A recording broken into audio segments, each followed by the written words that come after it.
I lost a very close friend the week before last,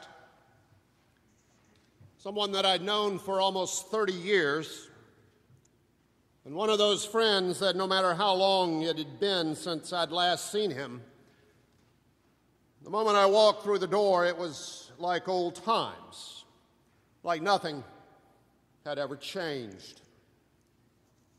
His name was Lee Busby, and he owned a small sandwich shop that was right across the street from my apartment in Memphis when I moved back there in the mid-1980s.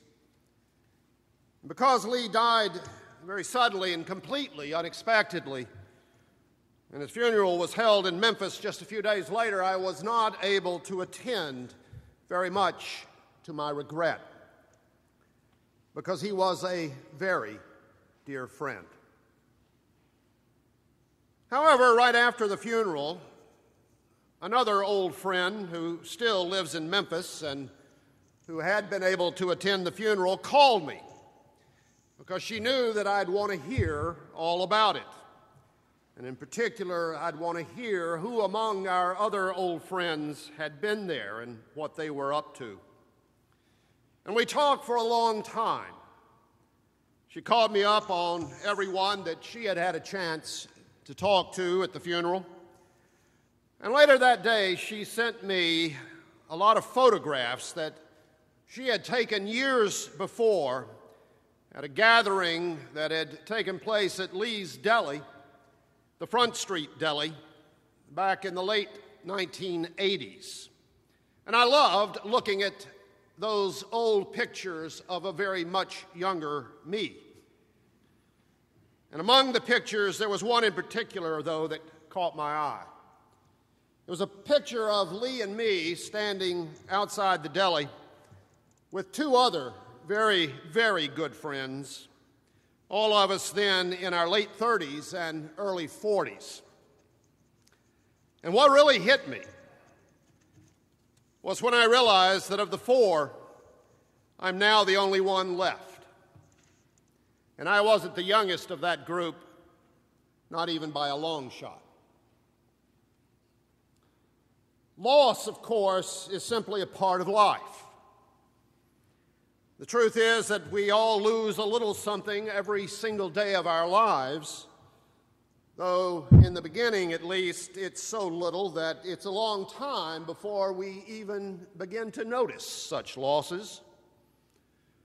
Eventually, though, they start to add up. The loss of our childhood and its innocence, the loss of loved ones, first perhaps our grandparents and then our parents and later on still our peers, even the narrowing of the scope of our lives as we grow older and ever more conscious of all those things that we had once aspired to be or to do, that one day we wake up and realize just aren't going to happen. And at some point, that sense of loss becomes pervasive. And I think it begins to color our whole outlook on life and affect how we see the world that we live in. And when that happens, I think that's when the past begins to take on that enhanced glow that we usually call nostalgia, while the present almost inevitably begins to seem in some way diminished. And how could it not when so much has been lost? The result of all that is a very subtle yet also very strong tendency to overvalue the past and undervalue the present, even to see the people and events of our own day as somehow lesser versions of those in the past. And to some extent, of course, that's simply the way we are. As mortal creatures, you and I almost cannot help but think that way. It even adds a certain curmudgeonly charm to us as we grow older. The problem, though, is that very often it begins to affect not only our view of our own life, but our view of God as well.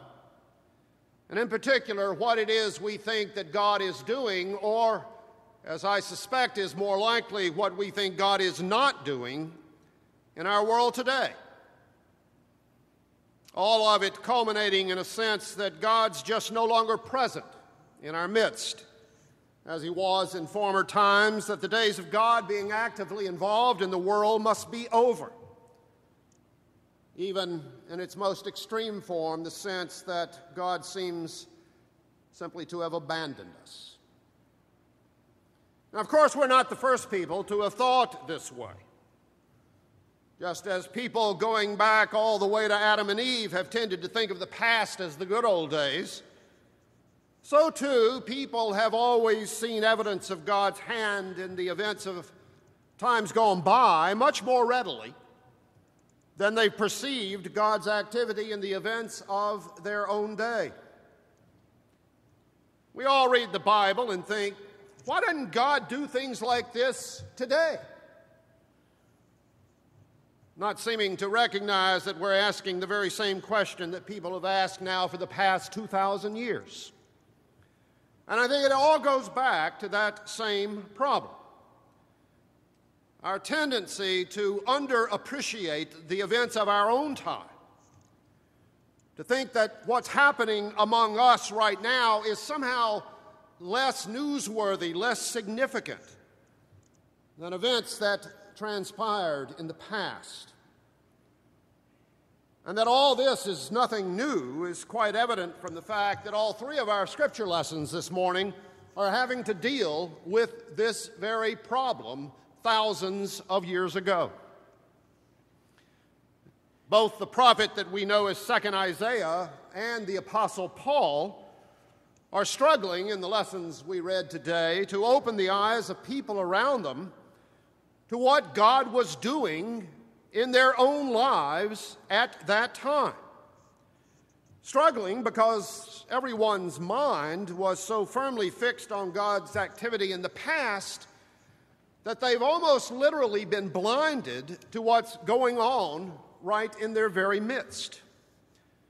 In the 43rd chapter of Isaiah, which, as I mentioned earlier, I think is one of the most powerful chapters in the entire Bible, the prophet is trying his hardest to convince his contemporaries, and specifically those people who are exiled in Babylon, that God was about to deliver them from their captivity and to lead them back home to Jerusalem. And that wasn't just his wishful thinking, nor was it something that God had secretly revealed to the prophet and no one else could see. No, the prophet's claim here was based pure and simply on his having discerned the hand of God in the events taking place at that very moment, and realizing then the implications of what was happening. But try as he might, he could not convince his fellow exiles that it was true. Because for them, the idea of God delivering a people out of captivity was strictly ancient history. The kind of thing that God may have done long ago, like he did in Egypt, but certainly not today. And convinced then that nothing like that could happen in their own day, they were blind to the fact that it was happening right before their very eyes. You can hear the frustration in Isaiah's voice here when, speaking for God, he says, I'm doing something new.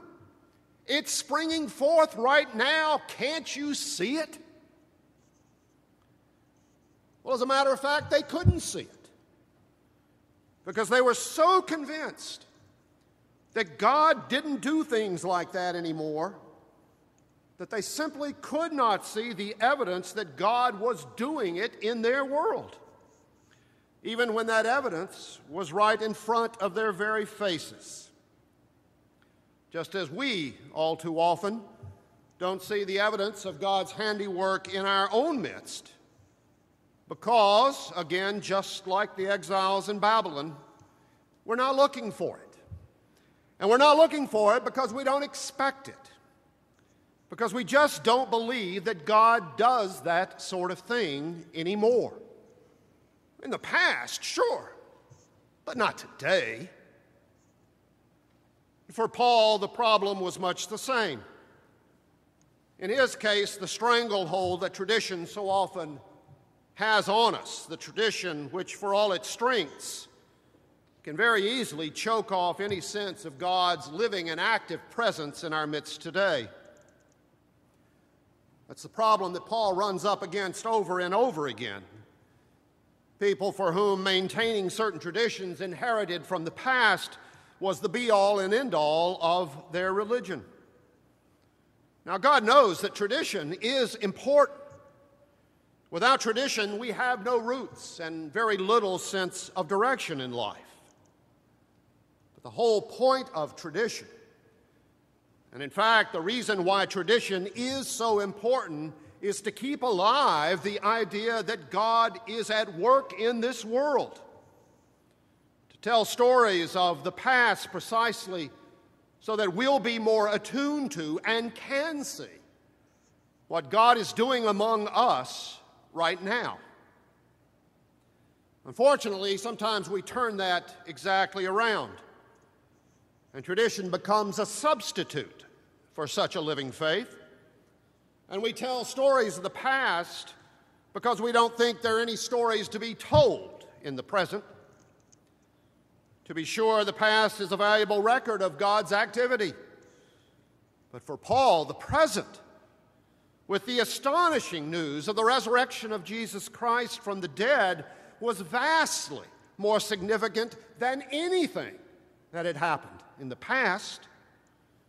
At that very moment, God was doing something among them that was extraordinary.